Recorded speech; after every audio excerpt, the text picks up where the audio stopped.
Good morning, everybody. This was a follow-up video from the first one. I had a blood clot in my leg. Well, after a few days of being in the hospital, I had to go back because I was feeling shitty still. Real quick. Monday, I decided I had to go to the hospital because my left leg was swollen and tight.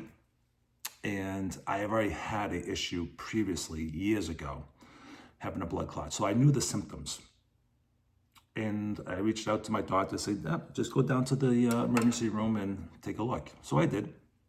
I go to the emergency room, show them my leg, and they did an ultrasound and they found that there was a blood clot. So they put me on medication, which is Eliquis. Now, I had a blood clot several years ago, maybe 12, 13 years ago. And I had the same leg. Now, I broke my leg in a motorcycle accident 32, 33 years ago. I was 21 years old, I'm 54. So, having a broken leg, I have a rod through my leg in my femur, I believe. Here's a picture. This is what my leg actually looks like. So, a doctor saved my leg. She put a rod through there, external rods in the bottom of my leg.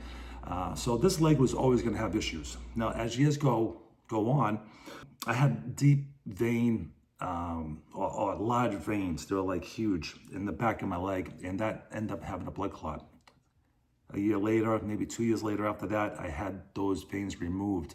And then I had veins removed from my right side, just so it would help with the swelling, the soreness. Now, 2024, I get another blood clot. So I'm looking at my first video talking about the blood clot in my leg, and everybody's like, the COVID shot. It has nothing to do with the COVID shot. This is an old injury.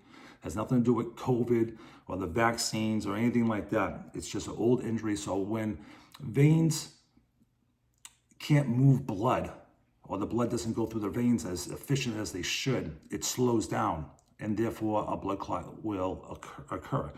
And you know what? That's what happened again in this leg. So I went to the doctors, like I said. I got medications, but I told the doctor, said, my back, it hurt, like it feels like gas. I can't let it out, but I know because my mom has blood clots in her lungs too.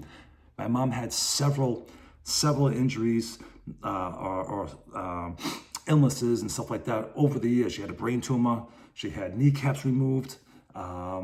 Hip replacement, so she had a lot of issues. She's very stationary.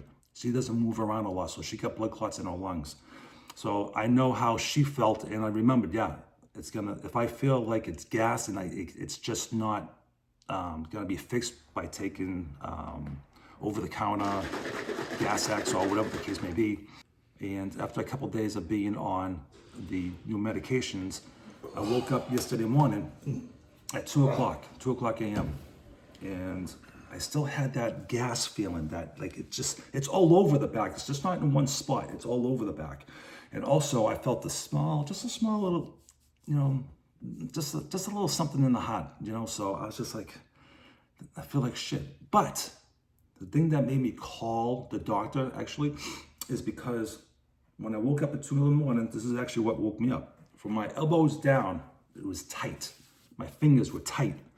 And it took me all day for that to release. And when I talked to the doctor, she says, go back to the emergency room. Okay. I go back. Now I feel like I'm bothering the hospital because what if it's not anything? I hate to have wasted their time on me. But I said, you know what? I still feel all that pressure in my back. So they gave me EKG. That seemed fine. And then I went for a CAT scan. The doctor came and talked to me and she said, hey, your blood work looks excellent. Excellent. I'm like, okay, what about the CT? CAT scan.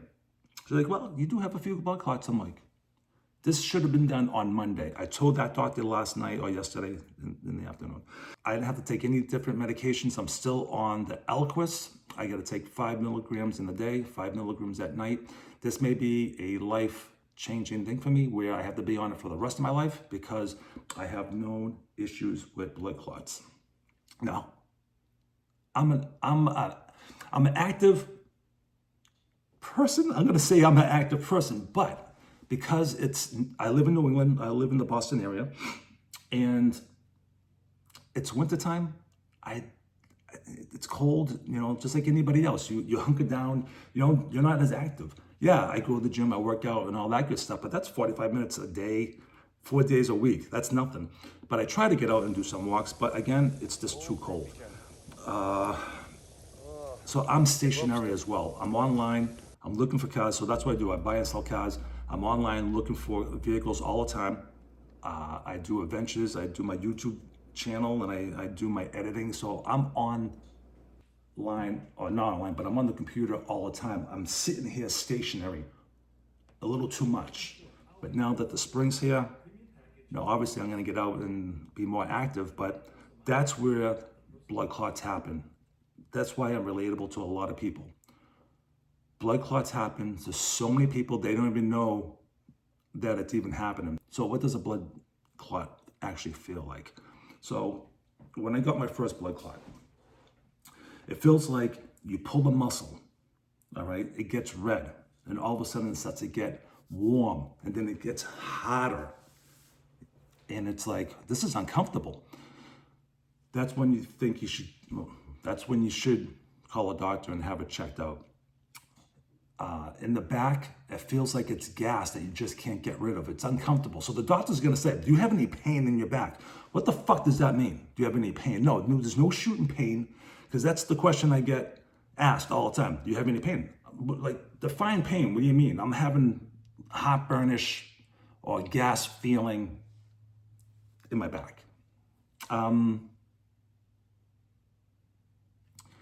You can have it in your arm. You'll feel it. I haven't had one. I know somebody that had it. So it happens in your arm. It will start to get red, very hard, and hot. Actually, it's hot to touch. But I definitely want to clear up the freaking people that with the COVID shots. It has nothing to do with COVID. It's an old injury. And the shots that I was taking was called love knocks. I had to get them several times. So in the first video, I was talking about how I was taking love knot shots in my stomach to get rid of the blood clot. And then I went on warfarin, and that was for about maybe 5 or 6, I forget how long it was, it's been so long. But it was definitely a few months of being on that medication. So that's just part of my story. All right, so I'm relatable to a lot of people. If you guys want to check out my YouTube channel, I do have other interesting health problems that I went through over the years. I do car videos, I do travel videos throughout New England, and my next car video is coming up maybe in the next couple of days. It's just, I have a Toyota Venza that I have fixed the sunroof, and then I have to do the whole car review. And I have my Mercedes 350 GLK that I'm finishing up. That will be the last video for that, and whatever else I post up. So until the next video, everybody. Oh, and by the way, thank you guys very much on the first video for the well wishes and all that stuff. But it's very hard to read the comments when they're all, some of them are just negative and they're just stupid. But for the people that actually are concerned, and I'm very appreciative of that. All right, guys, until the next video, Baldadonis out.